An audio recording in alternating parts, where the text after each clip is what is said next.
എപ്പിസോഡിൻ്റെ സ്റ്റാർട്ടിങ്ങിൽ തന്നെ മാവ് എന്ന് പറഞ്ഞിട്ടുള്ള ഒരു കൊച്ചുകുട്ടീനെ കാണിച്ചിട്ടാണ് തുടങ്ങുന്നത്. അവളുടെ അച്ഛനാണെങ്കിൽ അവളെ വിളിക്കുന്നുണ്ട്, മോളെ ഈ മെഡിസിൻ നീ അപ്പുറത്തെ വീട്ടിലോട്ട് വരുന്നു കൊണ്ട് കൊടുത്തിട്ട് വരാമോ? ഓക്കെ അച്ഛാ, ഞാൻ പോയിട്ട് വരാം. മോളെ കെയർഫുള്ളായിരിക്കണം, ഇപ്പോൾ കിഡ്നാപ്പേഴ്സൊക്കെ കൂടുന്നുണ്ട്. ഞാൻ ഓക്കെ ആയിരിക്കും അച്ഛാ. അതേപോലെ ഞാൻ വരുന്ന വഴിക്ക് ഹാർട്ട് റോഡിലും കൂടെ ഒന്ന് കയറുന്നുണ്ട്. എന്നിട്ട് അവൾ അവിടെ നിന്ന് പോവാണ്. അപ്പോഴാണ് ആ ബ്യൂട്ടിഫുൾ ആയിട്ടുള്ള ടൗൺ നമ്മൾ കാണിക്കുന്നത്. അടുത്ത സീനിൽ ആണെങ്കിൽ അവിടെ മരുന്നൊക്കെ കൊടുക്കുന്നുണ്ട്. എന്നിട്ടാണെങ്കിൽ അവളുടെ കയ്യിൽ മുറിവ് കാണിക്കുന്നുണ്ട്. എന്നിട്ട് അവൾക്ക് ഈ ഡ്രഗ്സ് ഒക്കെ ഭയങ്കര ഇഷ്ടമാണ്. അപ്പോൾ അവൾ എപ്പോഴും അതിൻ്റെ എക്സ്പെരിമെൻറ്റ്സ് ഒക്കെ ചെയ്യുന്നുണ്ട്. അതിൽ നിന്ന് കിട്ടിയ മുറിവാണെന്ന് ഇതിൽ നിന്ന് കാണിക്കുന്നുണ്ട്. എന്നിട്ട് തിരിച്ചവൾ വീട്ടിലോട്ട് പോവാണ്. പോകുന്ന വഴിക്ക് അവൾ കുറേ മെഡിസിൻസ് ഒക്കെ കണ്ടിട്ട് അവിടെ ഇങ്ങനെ അന്തം വിട്ട് നിൽക്കുവാണ്. അതൊക്കെ കണ്ടിട്ട് ഭയങ്കര എക്സൈറ്റഡ് ആയിട്ട് നിൽക്കുവാണ്. ഈ സമയത്ത് ഒരു 3 ആൾക്കാർ വന്നിട്ട് അവളെ കിഡ്നാപ്പ് ചെയ്തുകൊണ്ട് പോവാണ്. അവളാണെങ്കിൽ അപ്പോൾ ഇങ്ങനെ ആലോചിക്കുന്നത്, എൻ്റെ അച്ഛൻ കുറേ ടെൻഷൻ ആവുമായിരിക്കും, ഇനി ഇവരെങ്ങോട്ടൊക്കെ കൊണ്ടുപോകുന്നത് എന്നൊക്കെ ആലോചിക്കുന്നുണ്ട്. അടുത്ത സീൻ കാണിക്കുന്നത് ഒരു പുള്ളിക്കാരി പ്രിൻസിനെ പ്രസവിക്കുന്നത് കാണിച്ചിട്ടാണ്. അപ്പോൾ പ്രിൻസ് ഓക്കെയാണ്, പ്രിൻസ് സേഫ് ആണെന്നൊക്കെ അവർ പറയുന്നുണ്ട്. ഇതേ സമയത്ത് വേറൊരു പുള്ളിക്കാരിയോട് ഒരാൾ നിന്നിട്ട് പറയുവാണ് അത് പ്രിൻസ് ആണ്, അതൊരു ആൺകുട്ടിയാണെന്ന് പറയുന്നുണ്ട്. ഇതേ സമയം ഇവരുടെ കയ്യിൽ ഒരു കുട്ടി ഇരിക്കുന്ന കാണിക്കുന്നുണ്ട്. അടുത്തതായിട്ട് 3 മാസങ്ങൾക്ക് ശേഷമുള്ള വിഷ്വൽസ് ആണ് കാണിക്കുന്നത്. മാമ ഇങ്ങനെ നിന്ന് ആലോചിക്കുന്നുണ്ട്, അച്ഛൻ ഓക്കെ ആയിരിക്കുമോ, അച്ഛൻ പ്രോപ്പറായിട്ട് ഫുഡൊക്കെ കഴിക്കുന്നുണ്ടായിരിക്കുമോ, ഞാനിവിടെ വന്നിട്ട് 3 മാസമായി, ഇന്ന് ഇവരിവിടെ കൊണ്ടുവന്ന് വിറ്റതാണോ എന്നൊന്നും അറിയത്തില്ല. എനിക്കാണ് ഇങ്ങനെ പ്ലേസിൽ വരാൻ ഒരു ഇൻട്രസ്റ്റ് ഇല്ല. എനിക്കൊരു ചോയ്സ് ഉണ്ടായിരുന്നെങ്കിൽ ഞാൻ എന്തായാലും ഇവിടെ നിൽക്കത്തില്ലായിരുന്നു. അപ്പുറത്തേരിയിൽ എൻ്റെ ലൈഫ് എന്ത് ഹാപ്പി ആയിരുന്നു. അടുത്തത് മാമയുടെ മൈൻഡ് വോയിസ് ആണ്. ഇതൊരു റെയർ പാലസ് ആണ്. റെയർ പാലസ് എന്ന് പറഞ്ഞാൽ ഇവിടെ കുറേ സ്ത്രീകളാണ് ഉള്ളത്.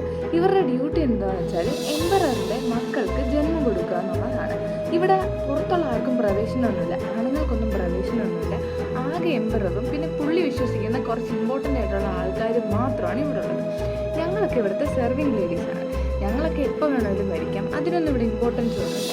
പക്ഷേ ഒന്നുമില്ലെങ്കിൽ ഞങ്ങൾക്ക് ഇവിടെ പേയ്മെൻ്റ് ഒക്കെ കിട്ടുന്നുണ്ട്. ഈ ടൈമിൽ വേറെ പെൺകുട്ടിയാണെങ്കിൽ വന്നിട്ട് മാമാവനോട് ചോദിക്കുകയാണ്, മാമാവ ഈ ഫ്ലൈറ്റ് ഏത് റൂമിലോട്ടാണ് കൊണ്ടുപോകേണ്ടത്? അപ്പോൾ മാമാവ നോക്കിയിട്ട് പറഞ്ഞു കൊടുക്കുന്നുണ്ട്. എന്നിട്ട് അവൾ പറയാണ്, ഇവിടെയുള്ള മോസ്റ്റ് ഓഫ് ദ പെൺകുട്ടികൾ ഇല്ലിറ്ററേറ്റ് ആണ്, ഇവർക്ക് വായിക്കാനോ എഴുതാനോ അങ്ങനെ ഒന്നും അറിയത്തില്ല. പക്ഷേ എനിക്കിതൊക്കെ അറിയാം, ഞാനിതിവിടെ അർത്ഥം പറഞ്ഞിട്ടൊന്നുമില്ല. മിണ്ടാതിരിക്കുന്നതാണ് നല്ലത്. റിസ്ക് ഒന്നും എടുക്കാതെ ഒരു 2 വർഷം കൂടി ഇവിടെ നന്നായിട്ട് വർക്ക് ചെയ്ത് കഴിഞ്ഞാൽ 2 വർഷം കഴിഞ്ഞാൽ എനിക്ക് ഇവിടുന്ന് ഇറങ്ങാൻ പറ്റും. അടുത്ത സീനിൽ ഇവളും ആ മറ്റേ പെൺകുട്ടിയും തമ്മിലുള്ള ഒരു കോൺവെർസേഷനാണ് കാണിക്കുന്നത്. ഇപ്പോൾ ഇവിടെ പുതിയതായിട്ട് ഒരാൾ വന്നിട്ടുണ്ട്, അയാൾ കാണാൻ ഭയങ്കര ബ്യൂട്ടിഫുൾ ആണ്, എനിക്കാണ് അയാളെ ഒന്നും കണ്ടാൽ കൊള്ളാമെന്നൊക്കെ ഉണ്ടെന്ന് ഇവരിന്ന് പറയുന്നുണ്ട്. അടുത്ത സീനിൽ പുള്ളീനെയാണ് കാണിക്കുന്നത്. പുള്ളിയാണെങ്കിൽ ആ എംപററിൻ്റെ ഒരു വൈഫിൻ്റെ കൂടെ നിന്ന് സംസാരിക്കുകയാണ്. ഷാലിങ് സോറി, ഇപ്പം ഫിസിഷ്യൻ കുറച്ച് ബിസിയാണ്, ഫിസിഷ്യൻ അപ്പുറത്തെ റൂമിൽ പ്രിൻസിനെ നോക്കിക്കൊണ്ടിരിക്കുകയാണെന്നൊക്കെ പറയുന്നുണ്ട്. അടുത്ത സീനിൽ ഇവരൊക്കെ ഇരുന്ന് ഫുഡ് കഴിക്കുകയാണ്. അപ്പോൾ മാമാവൻ്റെ പറ്റിയ ഫ്രണ്ടാണെങ്കിൽ മാമാവനോട് പറയുന്നുണ്ട്, നീ ഇവിടെ നടക്കുന്ന കാര്യങ്ങളൊക്കെ അറിയുന്നുണ്ടോ? ഇവിടുത്തെ പിള്ളേരൊക്കെ സിക്കാണ്, ഇതേപോലെയാണ് മുന്നേ സംഭവിച്ചിട്ടുള്ളത്. മുന്നേ ഉണ്ടായിരുന്ന 3 കുട്ടികൾ ഇതേപോലെ മരിച്ചു പോയിട്ടുണ്ട്. അത് തന്നെയാണ് ഇപ്പോൾ റിപ്പീറ്റ് ചെയ്യുന്നത്. 3 മാസവും 6 മാസവും പ്രായമുള്ള കുഞ്ഞുങ്ങൾക്കാണ് വയ്യാത്തത്. ഇപ്പോൾ അവരുടെ അമ്മയ്ക്കും വയ്യാതെന്ന് ഞാൻ കേൾക്കുന്നുണ്ട്. ആൻഡ് ഇതൊരു കേഴ്സാണെന്നൊക്കെയാണ് എല്ലാവരും പറയുന്നത് എന്ന് പറയുന്നത്. അപ്പോൾ മാമ പറയുന്നുണ്ട് കേഴ്സൊക്കെ ഭയങ്കര സ്റ്റുപ്പിഡായിട്ടുള്ള കാര്യങ്ങളാണ്, കേഴ്സൊന്നും ഇല്ല. അപ്പോൾ അവൾ പറയുന്നുണ്ട് കുട്ടികൾക്കെല്ലാം തലവേദനയും വയറുവേദനയും പിന്നെ നോസിയൊക്കെയാണ്, ഇത് തന്നെയാണ് അവരുടെ അമ്മമാരും പറയുന്നത് എന്നൊക്കെ പറയുന്നുണ്ട്. മാമ ആണെങ്കിൽ ഇതൊക്കെ ആലോചിച്ചുകൊണ്ടാണ് നടന്നു വന്നത്. ഇതൊക്കെയാണ് സിംറ്റംസ് എങ്കിൽ മേ ബി പോയിസൺ ആവാനുള്ള ചാൻസ് ഉണ്ട്. ഇനി ഇതൊരു ഹെറിഡിറ്ററി ഇൽനെസ് ആവോ? ഇതിനെപ്പറ്റി ആലോചിച്ചിങ്ങനെ ടെൻഷൻ ആവുന്നത്. എന്നാലും ഒന്ന് പോയി നോക്കാമല്ലോ, ഒന്ന് പോയി നോക്കുന്നൊന്നും പറഞ്ഞിപ്പോൾ ഒന്നുമില്ലല്ലോ. അങ്ങനെ ക്യൂരിയോസിറ്റി കാരണം മാമ ആണെങ്കിൽ അവിടെ പോയി നോക്കാൻ വേണ്ടി തീരുമാനിക്കും. മാമ ആണെങ്കിൽ നോക്കാൻ അങ്ങോട്ട് വന്ന സമയത്ത് ഈ പ്രിൻസിൻ്റെയും പ്രിൻസസിൻ്റെയും അമ്മമാർ തമ്മിൽ പ്രശ്നം ഉണ്ടാക്കുവാണ്. പുള്ളിക്കാരി പറയുവാണ്, നീയാണ് എൻ്റെ മകനെ കേസ് ചെയ്തത്, നിൻ്റെതൊരു മകളായതുകൊണ്ട്. അപ്പം മറ്റേ പുള്ളിക്കാരി തിരിച്ചു പറയുന്നുണ്ട്, നീ അങ്ങനെ വിശ്വസിക്കുന്നുണ്ടോ? എൻ്റെ മോളും വയ്യാണ്ടിരിക്കുവാണ്, ഞാൻ ഒരിക്കലും അങ്ങനെ ചെയ്യുന്നില്ല എന്ന് പറയുന്നുണ്ട്. സെയിം ടൈം ഇവിടുത്തെ പ്രശ്നങ്ങളൊക്കെ അറിഞ്ഞുകൊണ്ട് അവർ മറ്റേ പുള്ളിനെ വിളിക്കുകയാണ്. പുള്ളിയുടെ പേരാണ് ജിൻസി. അങ്ങനെ ജിൻസി ഇങ്ങോട്ട് വരുവാണ്. മാമാവനാണെങ്കിൽ അപ്പോൾ ഏതാണ്ട് കാര്യങ്ങളൊക്കെ മനസ്സിലായിട്ടുണ്ട്. മാമാവൻ ഇങ്ങനെ ആലോചിക്കുവാണ്, ഞാനിപ്പോൾ ഇതിപ്പോൾ എങ്ങനെ ഇവരോട് പറയുന്നത്, എനിക്ക് എഴുതാനായിട്ട് എന്തെങ്കിലും കിട്ടിയായിരുന്നെങ്കിൽ അതുവഴി ഇവരെ അറിയിക്കായിരുന്നു എന്നൊക്കെ പറഞ്ഞ് മാമാവൻ പോവാണ്. ആൻഡ് ഇവർ 2 പേരും കൂടെ സെയിം ടൈമാണ് ഇങ്ങനെ പാസ് ചെയ്ത് പോകുന്നത്. ജിൻസി ആണെങ്കിൽ ഇവിടെ നോട്ടീസും ചെയ്യുന്നുണ്ട്. തിരിഞ്ഞു നോക്കുന്ന സമയത്ത് അവൾ അവിടെ നിന്ന് ഓൾറെഡി പോയി കഴിഞ്ഞു. അടുത്തതായിട്ട് പ്രിൻസ് മരിച്ചു കഴിഞ്ഞിട്ട് 1 മാസം കഴിഞ്ഞിട്ടുള്ള കാര്യങ്ങളാണ് കാണിക്കുന്നത്. ജിൻസി ആണെങ്കിൽ മറ്റേ പ്രിൻസസിൻ്റെ അമ്മേനെ കാണാൻ പോകുന്നുണ്ട്. അപ്പോൾ അവർ പറയുന്നുണ്ട്, ഒരു ദിവസം എനിക്ക് അവിടെ നിന്ന് ഒരു ക്ലോത്തിൽ എഴുതിയേക്കുന്ന ഒരു സംഭവം കിട്ടി. ഞാനാണെങ്കിൽ അത് വെറുതെ തള്ളിക്കളയാൻ നിന്നില്ല. അതിൽ എഴുതിയിരുന്നത് എന്താണെന്ന് വെച്ചാൽ വൈറ്റ് പൗഡർ അത് പോയിസൺ ആണ്, അത് കുട്ടിയുടെ അടുത്തുനിന്ന് മാറ്റി വെക്കണം എന്നാണ് അതിലെഴുതിയത്. അതുകൊണ്ടാണ് കുഞ്ഞ് രക്ഷപ്പെട്ടതെന്ന് പറയുന്നുണ്ട്. അപ്പോൾ ജിൻഷി പറയുന്നുണ്ട് ഇതൊരിക്കലും നമ്മുടെ പാലസിൻ്റെ ഫിസിഷ്യൻ ചെയ്യാൻ ചാൻസ് ഇല്ല, പുള്ളി ഇങ്ങനെ ചെയ്യത്തില്ല എന്ന്. ഈ പ്രിൻസസിൻ്റെ അമ്മ, അതായത് ലേഡി ഗിയോക്കു പറയുന്നുണ്ട് ഇത് ആരെഴുതിയതായിരിക്കും, എനിക്ക് അവരൊന്ന് കണ്ടാൽ കൊള്ളാമെന്നുണ്ട് എന്നൊക്കെ പറയുന്നുണ്ട്. അപ്പം ജിൻഷി ഇങ്ങനെ ഓർക്കുവാണ് ഇവളെ അവിടെ വെച്ച് കണ്ടത്. ജിൻഷിക്കാണെങ്കിൽ കാര്യങ്ങളൊക്കെ മനസ്സിലാവുന്നുണ്ട്, കാരണം അവളിങ്ങനെ പിറുത്തോണ്ട് പോകുന്നത് ജിൻഷി കേട്ടിട്ടുണ്ടായിരുന്നു. എന്നിട്ട് ജിൻഷി ലേഡി ഗിയോക്കിനോട് ചോദിക്കുവാണ് ഈ ഇരിക്കുന്ന ക്ലോത്തിൻ്റെ പീസ് ഞാൻ എടുത്തോട്ടെ എന്ന് ചോദിച്ചിട്ട് പുള്ളി അവിടെ നിന്ന് പോവാണ്. അടുത്തതായിട്ട് അവളുടെ ഫ്രണ്ടും തമ്മിലുള്ള ഒരു കോൺവെർസേഷനാണ് കാണിക്കുന്നത്. അപ്പോൾ ഫ്രണ്ട് പറയുന്നുണ്ട് ഇപ്പോൾ എംപററിനാണെങ്കിൽ ലേഡി ഗിയോക്കിനോട് ഭയങ്കര സ്നേഹമാണ്, കാരണം പ്രിൻസസ് രക്ഷപ്പെട്ടുകൊണ്ട് പുള്ളി സ്ഥിരം അവളെ കാണാൻ അങ്ങോട്ട് പോകുന്നുണ്ട് എന്ന് പറയുന്നുണ്ട്. അപ്പം ആണെങ്കിൽ അപ്പോൾ ലേഡി ലിയോ എന്ന് ചോദിക്കുന്നുണ്ട്. അപ്പം പറയുന്നുണ്ട് എനിക്ക് അതിനെപ്പറ്റി അറിയത്തില്ല. സെയിം ടൈം ആണെങ്കിൽ ഒരാൾ വന്നിട്ട് ഇവരെ എല്ലാം വിളിപ്പിക്കുന്നുണ്ട്. അപ്പം ആണെങ്കിൽ ഇങ്ങനെ പുറത്തു നിന്നിട്ട് ആലോചിക്കുന്നുണ്ട്, സെർവിങ് ഗേൾസിനെയൊക്കെ വിളിക്കുന്നു, ഇതൊരു നല്ല കാര്യമാണെന്ന് എനിക്ക് തോന്നുന്നില്ല എന്ന്.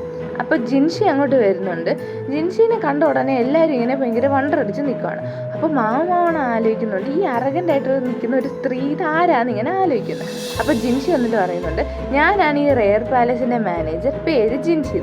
അപ്പോഴാണ് ഇതൊരു ആണാണെന്നുള്ളത് മാമാവന് മനസ്സിലാവുന്നത്.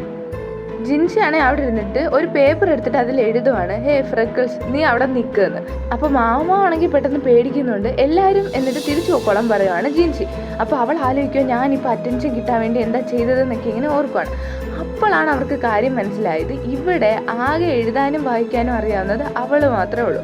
അവനത് മനസ്സിലാവുന്നതിന് മുന്നേ എസ്കേപ്പ് ചെയ്യാമെന്ന് വിചാരിക്കുന്ന അവളെ അവൻ പിടിക്കുവാണ്. എന്നിട്ട് അവൻ പറയുന്നുണ്ട് നിന്നോട് ഞാനിപ്പോൾ നിൽക്കാനല്ലേ പറഞ്ഞത്, നീ ഇപ്പം മിണ്ടാതെ എൻ്റെ കൂടെ വന്ന്. എന്നിട്ട് അവളെ വിളിച്ചുകൊണ്ട് പോവുകയാണ്. പോണ വഴിക്ക് ജിൻഷി അവളോട് ചോദിക്കുന്നുണ്ട് ഞാൻ നിന്നെപ്പറ്റി അന്വേഷിച്ചായിരുന്നല്ലോ, പക്ഷെ നിനക്ക് എഴുതാനും വായിക്കാനും ഒന്നും അറിയത്തില്ലായിരുന്നല്ലോ ഞാൻ അറിഞ്ഞേ. അപ്പോൾ അവൾ പറയുന്നുണ്ട് അത് മേ ബി എന്തെങ്കിലും മിസ്റ്റേക്ക് ആയിരിക്കും.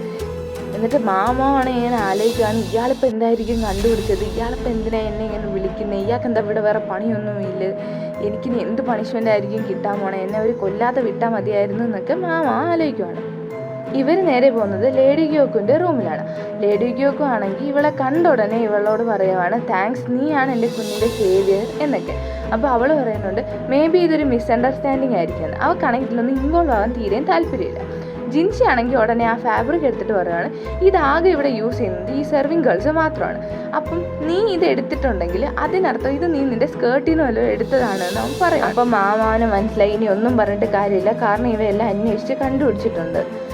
എന്നിട്ട് അവൻ പറയുന്നുണ്ട് ഇവളോട് എക്സ്പ്ലെയിൻ ചെയ്യാൻ. അപ്പോൾ ഇവള് പറയുന്നു ഞാനത് അന്നാണ് കണ്ടുപിടിച്ചത്, ഇത് മേക്കപ്പ് പൗഡറിൽ നിന്നുള്ളതാണ്, ഞാൻ വളർന്നതിൻ്റെ അടുത്ത് ഇത് കാരണം കുറേ പേര് മരിച്ചിട്ടുണ്ട്, ഞാൻ മുന്നേ ഒരു അപ്പോത്തക്കറിയിലാണ് വർക്ക് ചെയ്തത്, സോ എനിക്ക് പോയിസണിനെ പറ്റിയൊക്കെ അറിയാം. അപ്പോഴാണ് ലേഡി ഗിയോക്ക് പറയുന്നുണ്ട് ഇത് ബേബീനെ നേഴ്സ് ചെയ്യുന്നവർ ഉപയോഗിച്ചുകൊണ്ടിരുന്നതാണ്, പുള്ളിക്കാരി ഓൾറെഡി സിക്കാണ്, അപ്പോൾ ഞാൻ പുള്ളിക്കാരിനെ വീട്ടിലോട്ട് പറഞ്ഞു വിട്ടിട്ടുണ്ട്, എൻ്റെ ഭാഗത്ത് തെറ്റുണ്ട്, ഞാൻ ഒന്നുകൂടെ കെയർഫുൾ ആയിരിക്കണമായിരുന്നെന്ന് ലേഡി ഗിയോക്ക് പറയുകയാണ്.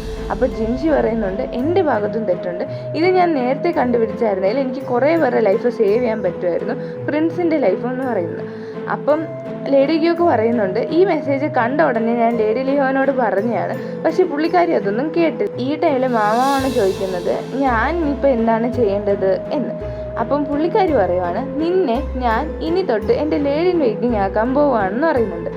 അവളാണെങ്കിൽ ഇത് കേട്ടിട്ട് ഭയങ്കരമായിട്ട് അന്തം വിടുവാണ്. ഇത് കേട്ട് അന്തം വിട്ട് തിരിച്ചു വന്ന മാമാവനെ കാണിച്ചുകൊണ്ട് ഫസ്റ്റ് എപ്പിസോഡ് ഇവിടെ വെച്ച് എൻഡ് ചെയ്യുവാണ്.